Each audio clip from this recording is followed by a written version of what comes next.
Hey guys, ito na po 5 official na smartphone na lalabas po ngayong March 2025.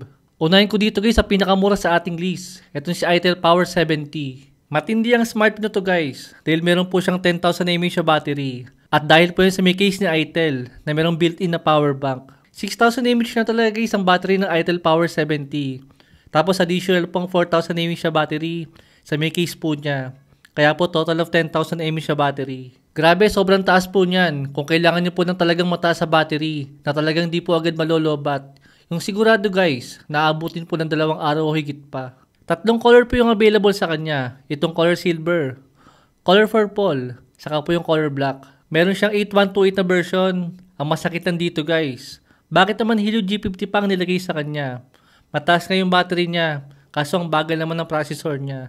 Maybe medyo tinipid na po yan ni Itel dahil kulang 5,000 lang po yung magiging SRP ng smartphone na yan. At masyadong sigurong mahal kung tataasan pa ni Itel yung processor po ng smartphone nila. Kaso guys, kahit sana Unisoc lang na processor, kahit Unisoc T615, pwede na sana yon. Same po na nasa Itel P65. Pero at least nga guys, halimo yung kanyang battery. Dito naman po tayo sa may Tecno Camon 40 series. Isa lang ang masasabi ko sa smartphone na to guys. Napakaganda po ng kanyang design. 4 na version po magiging Tecno Camon 40 ngayon. Itong Tecno Camon 40 4G na mayroong flat display. AMOLED display pa rin po yan at 1/23 sa refresh rate. Helio G100 yung kanyang processor. 50 megapixel ang main camera at isang 8 megapixel ultra wide. Saka 32 megapixel na front selfie camera at 5,200 mAh sa battery with 45 watts sa charger. Meron din pong Tecno Camon 40 Pro 4G na mayroong AMOLED curved display naman. Same processor lang po sila na mayroong Helio G100. 50 megapixel ang main camera din. Mataas naman yung kanyang front selfie camera dito na mayroong 50 megapixel. The rest same na po ng Camon 40. Dito naman sa may inaabangan ng lahat, ang Tecno Camon 40 Pro 5G. 90% po ng specs niya is same po yun ng Tecno Camon 40 Pro 4G. Magkaiba lang po yung kanilang processor dito. Dahil naka-Dimensity 7300 5G po siya ng processor. Downgrade po yan guys, compare po sa may last year model. Pero binawi naman sa design at sa kanyang display. Dahil napakaganda po ng Tecno Camon 40 series ngayon para sa akin. Lalo po itong mga curved na version. Mukhang puro Dimensity 7300 ang mga magiging processor sa mga kulang 15,000 na mga smartphone ngayon. Alam ko disappointed po ang karamihan sa inyo. Ang kaso guys, para sa may kulang 15,000 na SRP, still maganda pa rin po ang specs ng smartphone na yan. Kung i-compare po natin sa ibang smartphone brands, sa kulang 15K din po na SRP. Sa kamukhang camera po talagang solid dito sa may Camon 40 Pro 5G. Sadyang tumaas lang talagang expectation natin dahil maganda ang mga processor ng mga nakaraan ng mga version. Eto guys, mukhang nandito sa may Premier Edition, yung hinahanap po natin. Buti naman naka-AMOLED flat display po yan, with 144Hz sa refresh rate, saka 1.5K na resolution. Dimensity 8350 yung kanyang processor. Di ko sure guys kung naka 256 lang to or 512 siya ulit. At naka triple camera po siya na mayroong 50 megapixel ulit sa may back camera. At isang 50 megapixel na front selfie camera. 5,200 mAh yung kanyang battery. Saka 70 watts sa charger. Sana lang guys kulang 20K lang po yung SRP ng Premier Edition ngayon. Dahil napakamahal po ng Tecno Camon 30 Premier, yung last year model guys, na kulang 25K po yung SRP. Abangan na lang po natin ang magiging price ng mga bawat smartphone na yan.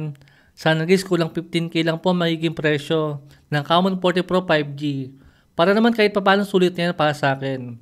Comment nyo na rin po sa baba guys kung magkano makatwiran para sa inyo ang presyo po ng Pro version ng Tecno na yan.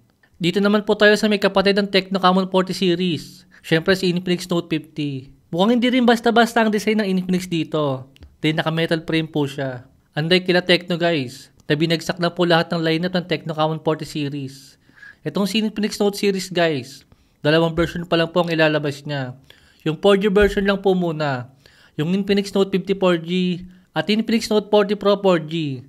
2 version po muna yung nilabas si Infinix dyan. Mukhang mas maganda sa personal guys ang design ng Infinix Note 50. Dahil naka metal frame po siya at manipis din po yung kanyang design.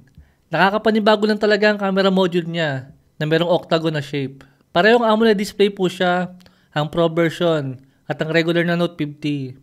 Saka 6.78 inches na merong AMOLED display at 144Hz sa refresh rate.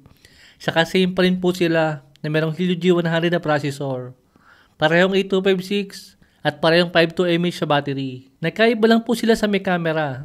Dahil naka 50 megapixel po siya at 2 megapixel ang Note 50. Habang naka 50 megapixel at 8 megapixel naman na ultra-wide ang Pro version.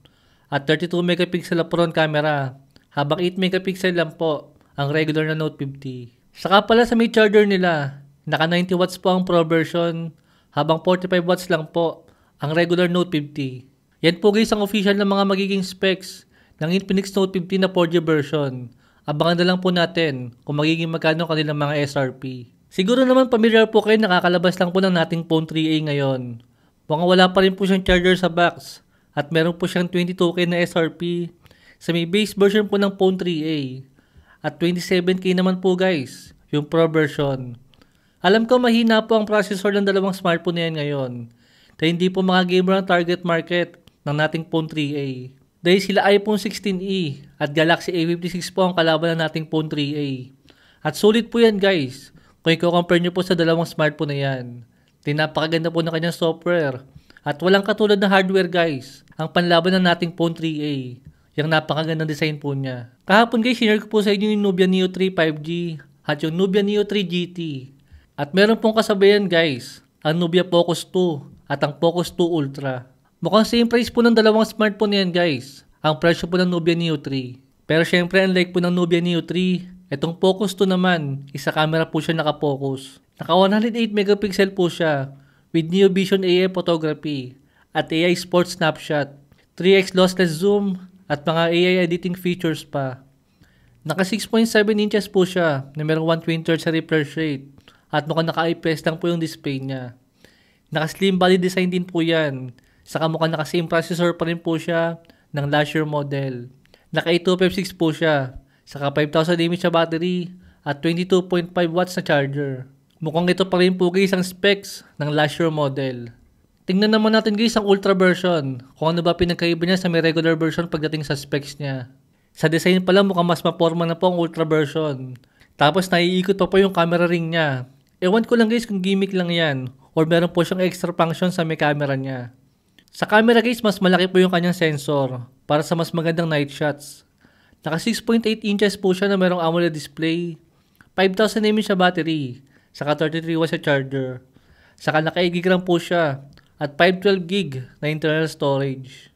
Well guys, kung magiging mas mahal po ang Focus 2 sa may Tecno Camon 40 Pro 5G, alam nyo na po kung sino kukunin sa dalawang smartphone na yan pagdating sa may camera. Yan po guys yung mga official na mga smartphone na lalabas po ngayong March. Alin sa mga smartphone yan guys ang abangan nyo? Comment nyo lang po sa baba. Thanks for watching.